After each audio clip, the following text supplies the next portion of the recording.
네, 아까 만들었던 영상에 이어서 말씀드리고 싶었던 거 지금 이제 파이코인 가격이 나온 지 얼마 되지도 않았고 그렇지만 이제 3월 14일까지 KYC 신청을 해야 되고 뭐 여기저기 뭐 하지만 그래도 몇 년간 이제 물론 저보다 이제 먼저 파이코인 채굴하셨던 분도 계시고 몇 년간 또 저랑 유튜브 같이 공부하신 분도 계시고 파이코인 가격 분석이 이제 뭐 다행히 다 앞으로 1년, 2년 정도 락업이 돼 있으니까 지금 가격에 크게 신경 안 쓰시는 분도 많으시고 또 대부분 뭐 90% 정도 락업이 돼 있기 때문에 100% 락업하시는 분들도 많지만 지금 뭐 저만 해도 뭐 몇 개 갖고 있긴 하지만 몇 천 개 갖고 있긴 하지만 이 가격에 팔 생각은 전혀 없다라는 거죠. 아, 돈 있으면은 사고 싶은 마음이 정말 굴뚝 같은 거죠. 이런 마음이 이제 대부분의 이제 파이를 하시는 분들한테 있으실 테지만 반면에 이제 지금도 그 금융 시스템이 제가 아까 올린 영상에서도 인도네시아 말씀드렸지만 그렇게 정부에서 인도네시아에서 파이 결제 매장에서 사용하지 못하게는 했지만 그래도 계속 오토바이 타고 다니면서 파이코인을 채굴하시는 분들이 많으시기 때문에 그런 물량이 이제 낙가마 시장에서 계속 나오는 거죠. 음, 그래서 이제 그런 물량을 또 거들어 다니시는 분도 있고, 그래서 결국은 뭐 파이 생태계가 크면서 수요가 생기고 또 지금은 이제 그런 물량들이 에, 제 용어로 정말 복 없는 사람한테서 어느 정도 복 있는 사람한테로 넘어오는 그런 단계다. 지금 초창기에 뭐 누가 가격을 올리네, 누가 가격을 내리네 이런 게 아니다. 단지 생태계 코인으로서 유틸리티 코인으로서 좀 가격이 안정되기를 바라기 때문에 코어 팀에서 거래소를 통해서 가격 통제를 하고 있는 것 같다. 그거는 일반 기업들도 굉장히 많이 하는 것이기 때문에 어, 어느 정도 큰 다음에 우리가 아기를 클 때도 마찬가지로 어느 정도 부모가 키운 다음에 자유를 주지 처음부터 자유를 주지는 않잖아요. 지금 그런 단계라고 지금 케어 단계죠. 그러니까 디센트럴라이즈를 안 하겠다라는 게 아니죠. 이거 작년 7월 달에 그 청태엽 빵 인터뷰에도 나와요. 점진적으로 탈중앙화로 간다. 점진적으로 탈중앙화로 간다. 그렇게 얘기해서 그런 단계다. 그래서 금융시장에서 이제 10가지 가격 변동 요소가 있는데 이게 오늘 시간이 되면 하고 안 그러면 이건 내일 하고요. 이 파이코인이 세상에 나온 게 이제 이 세계 경제에 미치는 영향이 있는데 이게 역사를 암호화폐가 등장한 역사를 가만히 보게 되면 역사라는 거 굉장히 중요하거든요. 그 제가 그 파이 뭐 제 유튜브에서 계속 말씀드렸지만 신세계의 정영진 회장하고 삼성의 이재용 회장은 걔네들은 고등학교 동기예요, 동기. 근데 정영진은 맨날 전교 1등만 해서 이재용이 전교 1등을 한 번도 못 해봤다는 거 아니에요. 그래갖고 나중에 이제 이건희 회장한테 와서 학교 어디 갈까 그랬더니 야, 니네 공부 정말 잘했구나. 그러면서 용진이 너는 서양사학과 가고 재용이 너는 동양사학과 가라. 그래서 신세계 회장은 서양사학과 가고 이재용 회장은 동양사학과 가잖아요. 저희 때도 그렇지만 서울대의 동양사학과, 서양사학과, 국사학과는 뭐 완전히 뭐 학생 의식화 교육 데모 할 때 앞장서는 애들이 굉장히 많았던 애들인데 정영진 회장은 그냥 중퇴하고 미국 가버리고 이제 미국 가서 공부했고 이제 이재용 회장은 다 졸업을 했죠. 그때 이제 정영진 회장이나 이재용 회장도 놀래가지고 어, 아니 뭐 경영학과, 경제학과 혹은 뭐 가려고 그랬는데 느닷없이 그 골 때리는 사학과를 가라고 그러니 그랬더니 어, 내가 왜 그런지 설명을 해줘 그러면서 세상은 바뀌어도 사람은 안 바뀌어. 역사 공부하면 다 알게 돼. 그렇죠.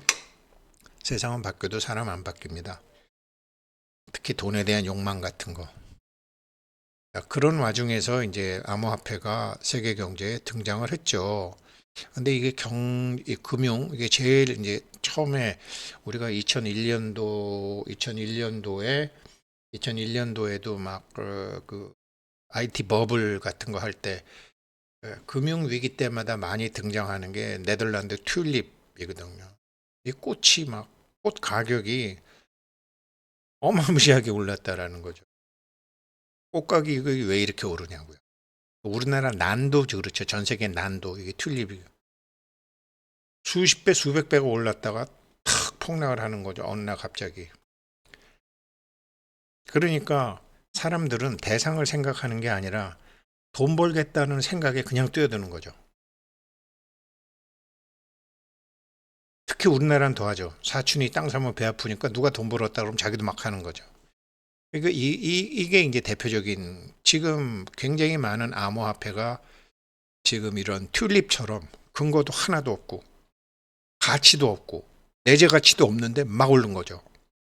이게 처음에 이제 페이스북이나 이런 것도 사람이 사람이 확 붙어 갖고 올라간 거잖아요. 그런데 트위터나 페이스북이나 네이버나 야후나 이거는 그렇게 사람이 붙어서 사람들끼리 주고받는 어떤 에너지가 생겼잖아요. 튤립은 안 생겼죠. 이게 이제 역사상 최초의 투기의 대표적인 거로 나오죠. 그리고 나서 1972년도에 똑같이 외상으로 뭐를 사는 1772년도에 신용위기, 그러니까 빚으로 요즘 말하면 레버리지로 몇 배 투자. 제가 파이코인 가격이 이제 선물 시장으로 해서 얼마든지 지금은 뭐 조정 가능한 거죠. 그러니까 선물은 실제 파이코인 없이도 막 매매를 만들 수 있는 거니까 아마 지금 여러 개 거래소 중에서도 OKX가 이제 선물 거래소를 만들고 다른 데도 선물 거래소를 만들었는데 파이코인 가격 통제할 때는 선물 시장을 통해서도 막 통제할 수 있는 거죠. 이렇게 되는 거죠. 여기에 이게 레버리지죠. 레버리지 효과로 인해서 이런 게 또 1637년 있다가 140년 있다가 이런 게 또 생겼죠. 그리고 이제 1929년도에 그 유명한 이제 미국의 이제 1차 금융위기가 세계 대공황으로 뭐 철도가 생기고 뭐 포드가 생기고 뭐 산업화가 생기고 산업혁명 때문에 뭐가 어떻게 될 것 같지만 완전히 떨어져 갖고 미국이 작살나고 전 세계가 작살이 났었죠. 이렇게 전 세계가 작살이 났을 때 이때다라고 해서 일본이 만주를 침략한 거죠. 경제적으로 무너지니까 영국도 무너지고 유럽이 다 무너지니까 간 거죠. 경제 위기가 났을 때 중국도 2008년도에 서프라임 모기지 사건으로 유럽하고 미국이 작살이 나니까 그때 뭐를 한 거죠. 근데 우리는 그때 이제 크기 시작한 중국 덕을 그때는 보긴 봤죠. 이렇게 이제 항상 이런 거품이라는 게 계속 이 변동성이라는 게 계속 있었다라는 거죠. 이런 거를 이제 막아보겠다고 역사적으로 계속 이제 한 거죠. 1929년에 그랬고 1973년도 이게 저희 뭐 제 또래 되신 분은 막 석유값이 막 10배, 20배 오르고 난 다음에 우리나라도 뭐 별의별 일이 다 있었죠. 이때 뭐 월남이 공산화되고 막 이러면서 우리나라도 이때 이제 뭐 유신이라는 거 생기고 뭐 어떻게 할 수가 없 이렇게 막 폭락해 버렸으니까. 그리고 나중에 이제 뭐 내려오고 이러면서 우리나라도 이제 거꾸로 이제 중화공업을 이때 막 만들기 시작한 것도 있죠. 이런 또 큰 변동성이 있었었죠. 변동성이 이렇게 심하면 파이코인은 안 되거든요.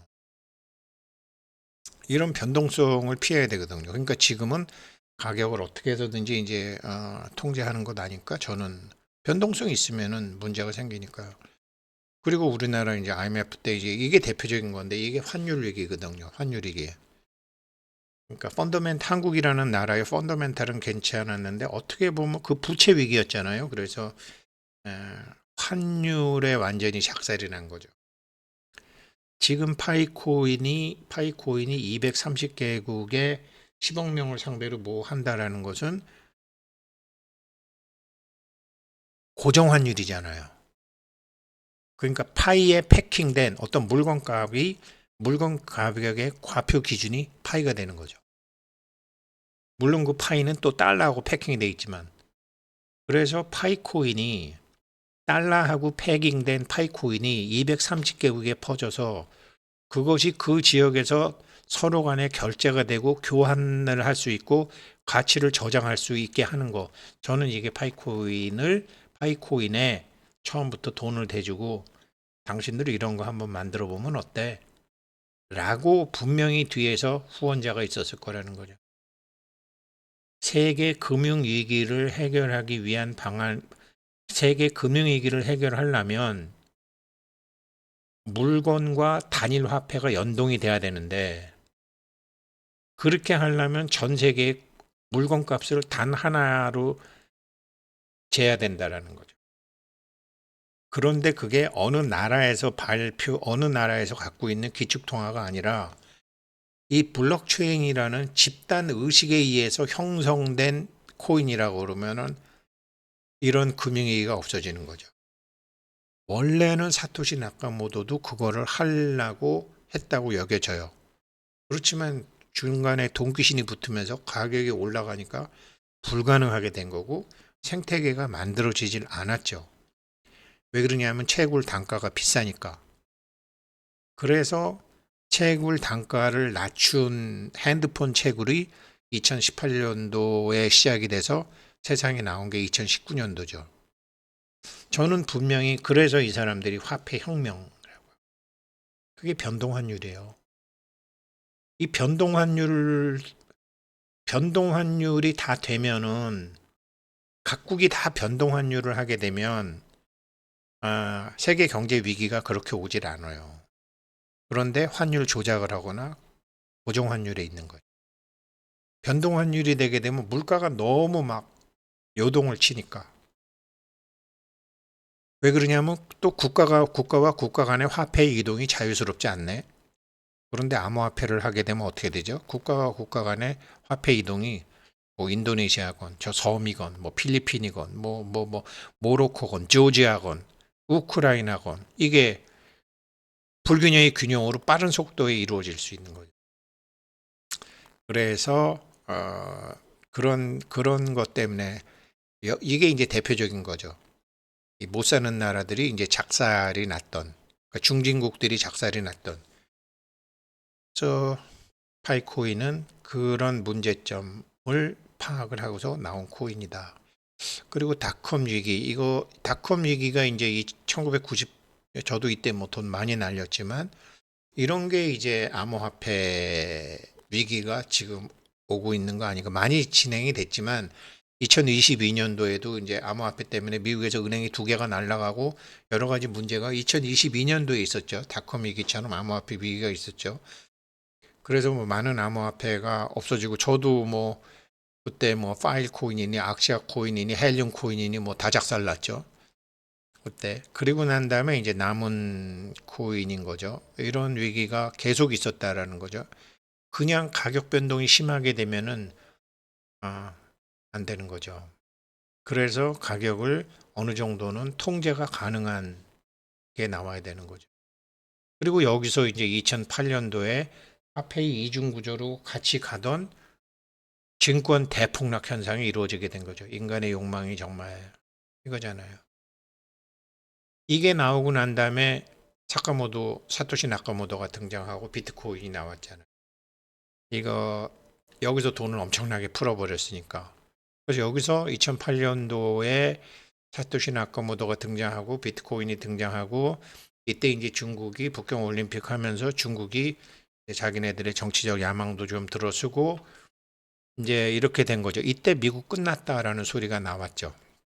이때부터 미국 끝났다라는 소리가 나오고 중국이 등장하고 러시아가 다시 등장하고 뭐 크림반도 먹고 뭐 아프간 사태도 일으키고 세계가 대혼란에 들어가기 시작한 거죠. 그러면서 세계가 대혼란에 들어가면서 비트코인이 뭐 엄청나게 상승했고 이더리움도 상승했죠. 그리고 2019년도에 아니나 다를까 돈을 확 풀을 수밖에 없는 사태가 생겼죠. 돈을 확 풀게 되니까 또 다시 달러를 못 믿게 되는 사태가 벌어진 거죠. 그래서 이때 이게 돈을 확 풀 때 나왔던 얘기가 디플레이션 통화, 인플레이션 했지 이러면서 암호화폐 얘기가 1917년, 18년, 19년 코로나 때 엄청나게 올랐죠. 사람들의 이동도 막았으니까. 사람들의 이동은 막아도 돈 결제는 해야 됐으니까 이때 암호화폐가 많이 올랐죠. 그렇지만 이때 암호화폐가 많이 올랐다가 2021년 말부터 폭락을 한 거예요. 그리고 2022년도에 암호화폐 위기가 와서 미국에서 금융위기가 한 번 더 왔죠. 이럴 때요. 그러니까 2019년도에 이게 돈을 확 푸는 문제가 나왔거든요. 파이코인은 언제 나왔느냐? 2018년도 12월에 시작해서 2019년 초에 나온 거예요. 그러니까 코로나가 나오면서 돈을 막 풀면서 장대한 첫걸음을 놨다라는 거죠. 그런데 이게 뭐 어떤 우연의 일치라는 게 아니라 이게 세계 경제에 이런 게 계속 나오니까 지금 이렇게 되면은 이제 IT가 생기고 난 다음에 여러 가지 문제점이 다 나왔을 때고 그리고 이제 일기 트럼프 대통령이 나오면서 이제 중국에 대한 문제도 나온 것이고 또 뭐 러시아가 이제 G8에서 쫓겨나면서 G7으로 되고 야 이게 중국이나 러시아나 돈 맛을 보게 되면 다 자유시장 경제에 포함이 될 줄 알았더니 아이고 뭐냐나 이게 돈 맛을 보니까 거꾸로 얘네들이 자기네들을 키워준 이런 자유시장을 파괴하려고 그러네. 그거를 트럼프 대통령이 간파하고 이제 중국과의 여러 가지 좀 수순을 놓기 시작했죠. 그렇게 되면 돈이 또 막히죠. 그래서 돈이 또 막혀서 그때 2017년도 트럼프 대통령이 있을 때 중국에서 대거 또 비트코인을 사용해서 외국으로 돈을 빼는 거를 했죠. 그러니까 암호화폐는 계속 세계 경제가 시끄러울 때마다 올라갔던 거죠. 돈귀신들이 붙어갖고 법을 돈의 이동이 자유롭지 않은 거를 돈의 이동이 자유로운 거로 이제 한 거죠. 그러다 보니까 암호화폐에 대한 시선이 저거는 불법, 탈법, 탈세, 돈 세탁 이런 암호화폐에 대한 문제가 굉장히 많은 것으로 돼서 저기 미국 민주당의 그 겐슬러 위원장이 SEC 할 때만 해도 비트코인 빼놓고 하나도 인정 못 하겠어 그랬던 거 아니에요. 그랬는데 이제 2022년도 말에 우크라이나 전쟁이 딱 터지면서 중국이 러시아 편을 들으니까 유럽이 중국은 우리 편인 줄 알았는데 우리를 공격한 러시아 편이네. 이러면서 이제 이란, 북한, 중국, 러시아 이상한 나라들이라면서 이제 여기서부터 중국과 거리 두기를 시작한 거죠. 이런 변화 속에서 2024년도에 암호화폐의 다른 각도에서의 필요성을 얘기한 거죠. 그래서 이게 어제 트위터에 이제 트럼프 대통령이 올리고 여기에 대한 게 또 3월 7일 날 전문가들한테 얘기를 듣겠다라고 얘기하고 나오는 거죠.